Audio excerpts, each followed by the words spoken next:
J'ai honte de mentir. Parce que si je mens, ça va me rattraper. Je ne vais pas avoir honte demain. Tout ce que je vous dis là, je le dis devant Dieu. Je n'ai aucune mauvaise pensée contre qui que ce soit. On ne construit pas un pays, on ne construit pas une nation sur la rancœur. On ne construit pas une vraie nation sur la vengeance. Imaginez une nuit étouffante à Abidjan, en avril 2011. Les rues sont plongées dans une obscurité oppressante, trouées par les éclairs des tirs d'armes automatiques. L'odeur âcre de la poudre et des pneus brûlés sature l'air. Les habitants, terrés chez eux, retiennent leur souffle alors que des ombres armées sillonnent les ruelles d'Abobo. Au cœur de ce chaos, un homme se dresse, défiant à la fois ses ennemis et son destin. Son nom ? Ibrahim Koulibaly, surnommé IB ou Djibilan, l'invisible dans sa langue koyaka. Sergent-chef, chef rebelle, héros pour certains, menace pour d'autres. IB était un homme dont la vie semble tirée d'un roman épique, mais ancré dans la réalité brutale de la Côte d'Ivoire en crise. Bonjour à tous et bienvenue sur cette vidéo. Aujourd'hui nous embarquons pour un voyage dans l'histoire fascinante, complexe et tragique d'IB. De ses débuts modestes à Bouaké à sa fin dramatique dans une ruelle d'Abidjan, son parcours est une fresque de courage, d'ambition, de trahison et de rêves brisés. Vous entendrez les échos des coups d'État, ressentirez la tension des champs de bataille, et découvrirez les intrigues politiques qui ont façonné son destin. Préparez-vous à plonger dans l'atmosphère électrique d'une Côte d'Ivoire déchirée, où chaque décision pouvait changer le cours de l'histoire. Nous sommes en 1964, à Bouaké, le cœur battant du centre de la Côte d'Ivoire. Les rues grouillent de vie, les klaxons des taxis brousse percent en l'air, les marchandes vantent leurs mangues juteuses, et l'odeur des arachides grillés flotte dans la brise chaude. C'est dans ce carrefour commercial et culturel, le 24 février 1964, qu'Ibrahim Koulibaly voit le jour au sein d'une famille modeste de l'ethnie Koyaka. À l'époque, la Côte d'Ivoire, sous la houlette de Félix Houphouët-Boigny, est un modèle de stabilité en Afrique de l'Ouest, surnommé le miracle ivoirien. Mais derrière les façades des immeubles modernes d'Abidjan et les champs de cacao prospèrent, des tensions ethniques et économiques commencent à émerger. Le jeune Ibrahim, que ses amis surnomment déjà IB, grandit dans un quartier populaire où les enfants s'affrontent dans des matchs de football improvisés sur des terrains de terre rouge. Grand, athlétique, il se distingue rapidement par son talent au basketball. Les terrains de Bouaké vibrent sous ses dunks puissants, et son rire résonne parmi ses camarades. Mais Ibrahim n'est pas un adolescent ordinaire. Sous son sourire charmeur, une ambition brûlante couve. Il rêve de grandeur, d'un destin qui dépasse les ruelles poussiéreuses de sa ville natale.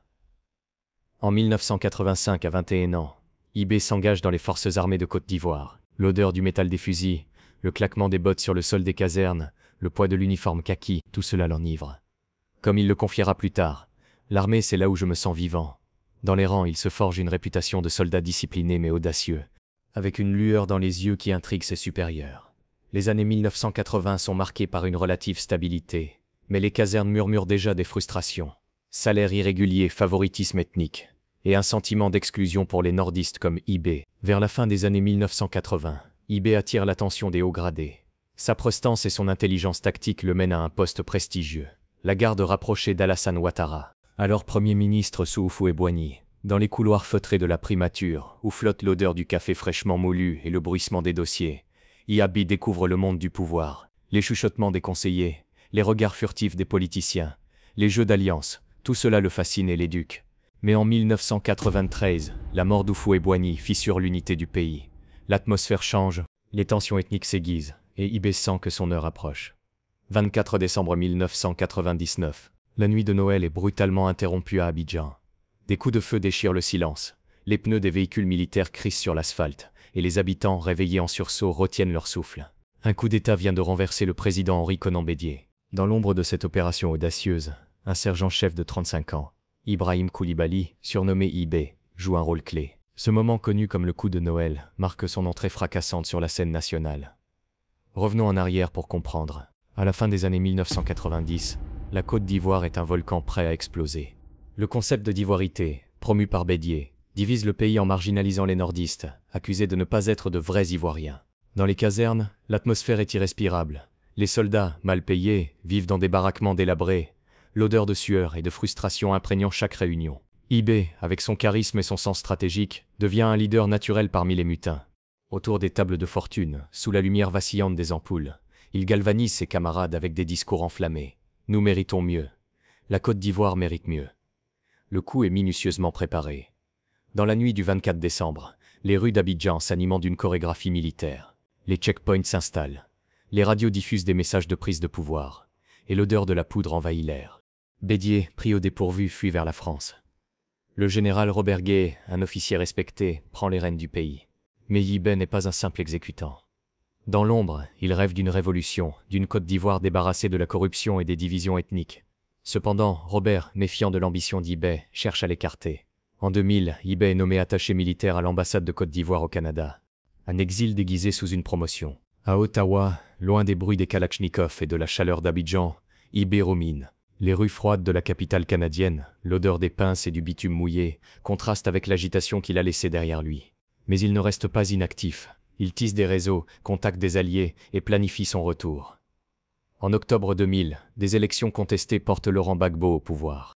Une nouvelle tentative de coup d'État échoue, et Yibé, impliqué à distance, devient un homme traqué. Il s'exile au Burkina Faso, où l'air sec et poussiéreux de Ouagadougou lui rappelle qu'il est loin de chez lui. C'est là qu'il rencontre Guillaume Soro, un jeune étudiant charismatique, qu'il recrute pour la cause rebelle. Leur alliance est prometteuse, mais porte en elle les germes d'une rivalité explosive. 19 septembre 2002, la Côte d'Ivoire s'embrase. Une rébellion éclate dans le nord, menée par le mouvement patriotique de Côte d'Ivoire. Les rues de Bouaké et Korogo résonnent des tirs d'armes automatiques. L'odeur de la cordite sature l'air, et les habitants fuient dans la panique. À la tête de cette offensive, un homme orchestre depuis l'exil burkinabé, Ibrahim Koulibaly, dit Yibé. Ce soulèvement, préparé avec une précision militaire, coupe le pays en deux, le nord rebelle, et le sud loyal au président Laurent Gbagbo. Dans les camps rebelles, l'atmosphère est électrique. Les nuits étoilées du nord, ponctuées par les feux de camp, vibrent des discussions stratégiques.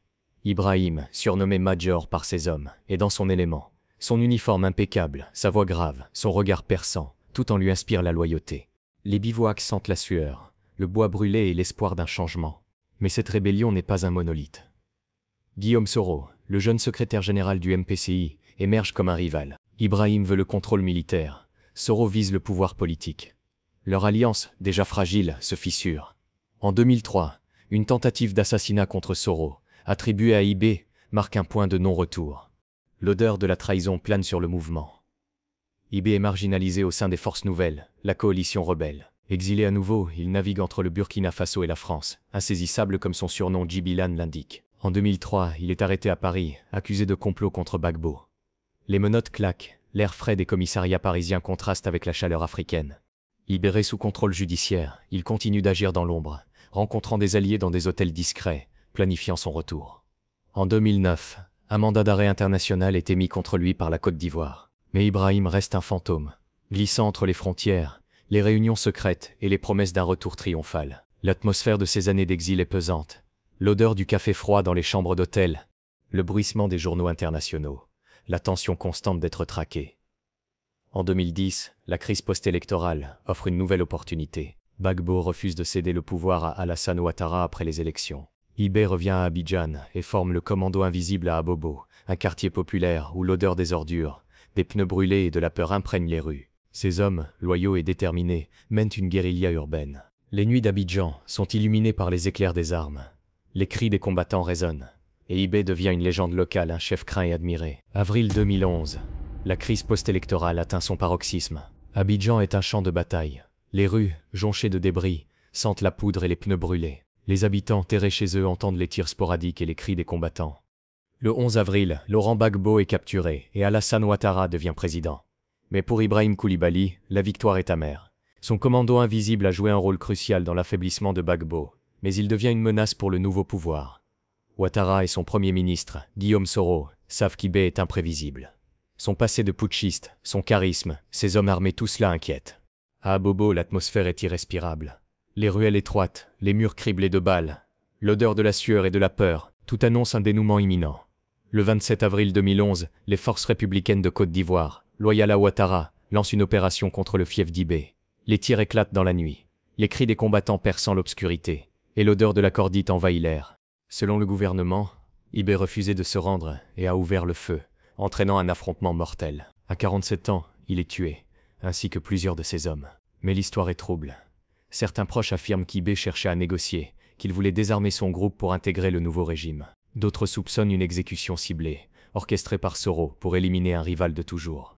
Les ruelles d'Abobo, baignées par la lueur des lampadaires vacillants, gardent le secret de cette nuit tragique. La mort d'Yibé marque la fin d'une épopée. L'homme qui avait défié des présidents, orchestrer des coups d'État et mener des rébellions s'éteint sous les étoiles d'une nuit ivoirienne.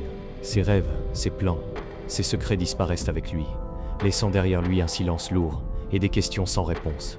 En 2025, 14 ans après sa mort, Ibrahim Koulibaly reste une figure polarisante. Dans les cafés d'Abidjan, sous les ventilateurs grinçants, son nom suscite encore des débats passionnés, les discussions animées, les souvenirs des années de crise. Ibé est un symbole complexe. Pour certains, il était un patriote, un homme qui a osé défier des régimes corrompus pour une Côte d'Ivoire plus juste. Pour d'autres, c'était un putschiste opportuniste, un homme dont l'ambition a alimenté le chaos. Son rôle dans le coup de 1999 a brisé le mythe de la stabilité ivoirienne, révélant les fractures ethniques et économiques du pays. La rébellion de 2002, qu'il a orchestrée, a redessiné la carte politique de la Côte d'Ivoire, mais à un coût humain et social immense. Sa rivalité avec Guillaume Soro illustre les luttes internes des mouvements rebelles, où la loyauté était une denrée rare.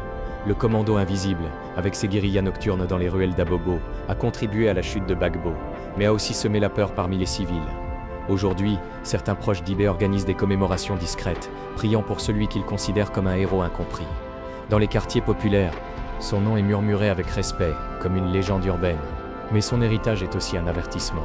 La Côte d'Ivoire, apaisée mais marquée, porte encore les cicatrices de ces années de feu. Les marchés vibrent à nouveau, les enfants rient dans les écoles, mais l'odeur des pneus brûlés et le souvenir des tirs restent gravés dans la mémoire collective. Ibé incarne les contradictions d'une époque. Un homme qui voulait changer son pays, mais qui a contribué à son déchirement. Son histoire pose une question universelle. Peut-on être un héros et un fauteur de troubles à la fois?